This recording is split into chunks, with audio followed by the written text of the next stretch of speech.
እኛ ጋር 8 ዳቦ ምናምን ነበር የሚሸጡልን።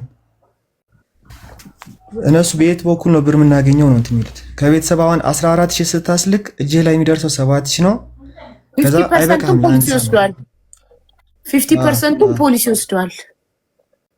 ከዛ አይበቃም ለቤተሰብ። ከዛ ደውለህ ከዛ ድጋሚ በቃ እንደዚህ ሆንኩ ብር ጨረስኩ ምናምን ስትላቸው በቃ ቤተሰብ ደግሞ አያምንህም ምናምን። አሁን የላክንልህ ምን አረከውን አንተ ብለህ በቃ። እሺ ቤተሰብ የሌለው እስከ ጎዳና ላይ ተነስቶ የመጣ ማን ይልክለታል? አሁን በዛ ምክንያት አሁን የሞተው አሁን እኔ ራሱ ብዙ ሰው አውቃለሁ። ምንም በራብ ምክንያት እዛው እርስ በርስ አሁን ለምሳሌ ሰው ሼር አያደርግም እንዴ ምግብ እዛ? እኔ በበኩሌ አሁን ለምሳሌ አንድ ሰው ከኔ ጋር እንትን ብዬ ማበላ ከሆነ ያኛው ሰው ደግሞ ሌላ ሰው ያጣል ማለት ነው። ብዙ ሰው ነው ያለው። ከዚህ ብዙ ሰው ሁሉም ሰው የራሱን ህይወት ለማትረፍ ነው እንጂ አንዱ ለአንዱ እንትን ለማለት እንትን አይልም። ምክንያቱም ቤተሰብ ራሱ አንተ በስንት መከራ ነው ያን ብር እያገኘው ያለው።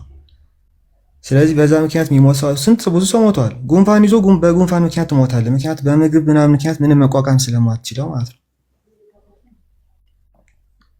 እና ወቅቱ ደግሞ በጣም የብርድ ጊዜ ስለነበረ ደግሞ በጣም እንትን ብለናል። ወደ ጥቅምት ታህሳስ ምናምን አካባቢ በጣም ይበርዳል። እሺ ግን ማለት ነው እሺ አሁን እንዳንተ የወጡ ሰዎች ከሊቢያ ከወጡ በኋላ ይሄንን ትክክለኛ ስቃይ ቢናገሩ እኮ ወጣቱ እንደዚህ ረግፎ አያልቅም። ትክክለኛውን ስቃይ ለምን አይናገሩም? ረሃቡን በረሃብ ሰው በጉንፋን እንኳን ተይዞ በረሃብ ምክንያት ሰውነቱ ሳስቶ እንደሚሞት ያለውን ግፍ ያለውን በደል ለምንድን ነው የማይናገረው? ሰው አውሮፓ ሲገቡ ብራንድ ልብስ ለብሰው ፎቶ ይፖስታሉ፣ ፌስቡክ ላይ ቲክቶክ ላይ ቪዲዮ ይሰራሉ፣ ወጣቱ ይነሳሳል። ለምን እውነቱን አይናገሩም?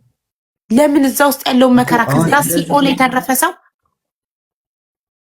እኔ አሁን በራሴ ለስንት ሰው የተናገርኩ አንሳ እድላችን እንሞክራለን ብሎ ነው እንትን የሚለው። እኔ ራሱ ሰው ሲመክረኝ የዛኔ እንትን መንገድ ከመጀመሪ በፊት ሊቢያ ያሉት ድረስ ነው የጠየኩት። ስቃዩ ምናምን እየነገሩኝ ነው የሄድኩት። የእናንተ እድል አላችሁ፣ እኔ ደግሞ የራሴ እድል አለኝ እያልኩ ማለት ነው። ምክንያቱ ተሰቃይቼ ነገ የቤተሰቦቼን የእናቴን ላይፍ እቀይራለሁ ብዬ ነው እንትን ያልኩት። ከሞትኩም እድሌ ከሆነ ካለፍኩ ደግሞ አለፍኩ ነው። በጣም ያሳዝናል እውነት። እንዴ ለምን መኖር እያለ መሞት? በድህነትስ ቢሆን መኖር አይሻልም? የሞተ እኮ ሞተ፣ በቃ ሞት አለፈበት እኮ የሞተ። እንዴ ስንት ወጣት ነው ሊቢያ ሄዶ የረገፈው? ወይ እንዲያልፍልኝ ወይ እንዲያልፍብኝ ተብሎ ይኬዳል። እሺ ታው እሺ ሞተስ ግልግል ነው። አካሉ የጎደለ የለም? አዎ አለ። አካሉ ጎሎ አካል መጉደል ደግሞ የሚልክ ጸጸት ነው። የሚልክን የሰው ሸክም ነው የምትሆነው። አዎ ስትደበደብ ዛ መጋዘን ውስጥ ምንም ቦታ አይመርጡም። አመታታችሁ እንደፈለጉ ነው። አንዴ በእግርህ ተንጠልጥለ ተዘቅዝቀን እንትን ትላለህ። እግርህን ወደ ላይ አንጠልጥለው ማለት ይሄ ሁሉ ገንዘብ ቤተሰብ ይሄ ሁሉ ስቃይ ሲበዛብህ ገንዘብ ቤተሰቦችህን አስጨንቀ እንድታስልክ ነው አይደል? አዎ አዎ። ከሁሉም በላይ ደግሞ አሁን ቤተሰብ አሁን ጨንቆት ምናምን ልጄ እንትን አትንካብኝ፣ 1 ሳምንት ስጠኝ፣ 2 ወር ስጠኝ ምናምን ነገር ይላል። ያቺ 1 ሳምንት ይጠብቅህና ከ1 ሳምንት ካለፍክ እኔን መጫወቻ ያደረጋችሁ ነው ወይ ምናምን ነገር ብለው የባሰ ነው እንትን የሚልሽ። ልትሞት ራሱ ትችላለህ። ማታረጉት ነገር ለምን ቃል ትገቡልኛላችሁ እያለ መንግስት ለምን መቆጣጠር አቃተው? የፈረደበት መንግስት የመንግስት ውስጥ ሙሳስ ምን ያርግ? መንግስት እነሱ መንግስትን አማክረው ልንወጣ ነው ከሀገር ብለው ተናግረው ነው የሚወጡት። ሁሌ ሌላኛው አካል ላይ መፍረድ። ራሱ ወጣቱ ወይ መሞት ወይ ማለፍ ብሎ ተነስቶ ይሄዳል። ከሄደ በኋላ እዛ ጥርሱን ነክሶ አይጋፈጥም። ቤተሰቦቹን ያስጨንቃል። ቤተሰቦቹ ምን ይሆናሉ? ወጥተው ይለምናሉ። ነፍሳቸው ይጨነቃል። አሮጊት እናት፣ ሽማግሌ አባት ይጨነቃል። ስንት በድህነት የሚኖር የለም ኢትዮጵያ ውስጥ። ሊስትሮ እየጠረገ የሚኖር የለም። ወዛደርነት እየሰራ የሚኖር የለም። እሱስ መሄድ አቅቶት ነው? ይሄ ሊስትሮ የሚጠርገው መሄድ አቅቶት ነው? አይደለም። ለቤተሰቦቹ ስለሚያስብ ለቤተሰቦቹ ያስባል። እቺ ምስኪን ድሃ እናቴ እኔ ሊቢያ ሄጄ ደላላ ሲገርፈኝ ቪዲዮ ሲላክላት ምንድን ነው የምትሆነው? እቺ እናቴ የታምጥታ ነው የምትልክልኝ ብሎ ያስባል። ለእናቱ ለዛች ድሃ እናቱ ያስባል። ይሄ ወዛደርነት የሚሰራው ሌባውስ መሄድ አቅቶት ነው የሚሰርቀው? ለድሃ እናቱ ስለሚያስብ ነው። እነዚህ እምቢ ብለው ሊቢያ የሚሄዱ ሰዎች ለእናቶቻቸው፣ ለአባቶቻቸው፣ ለቤተሰቦቻቸው ስለማያዝኑ ነው። እውነት ለእናቱ የሚያዝን ሰው ጨክኖ ሊቢያ ሄዶ እናቱን አያሰቃይም። የእናትን ስቃይ ብቻ አስቡት። ልጇ ሲገረፍ ቪዲዮ ሲላክላት፣ ልጇ ደሙ እየፈሰሰ ቪዲዮ ሲላክላት እናት ምን እንደምትሆን አስቡ። ሞቷን ትመኛለች፣ ግን ራሷን እንዳታጠፋ ልጇ ስዛጋ ኩላሊቷንም ሽጣ ቢሆን ልጇን አድና ትሙት። እሷ የምታስበው እናት፣ እኔ እናት ስለሆንኩ አውቃለሁ ስሜቱ።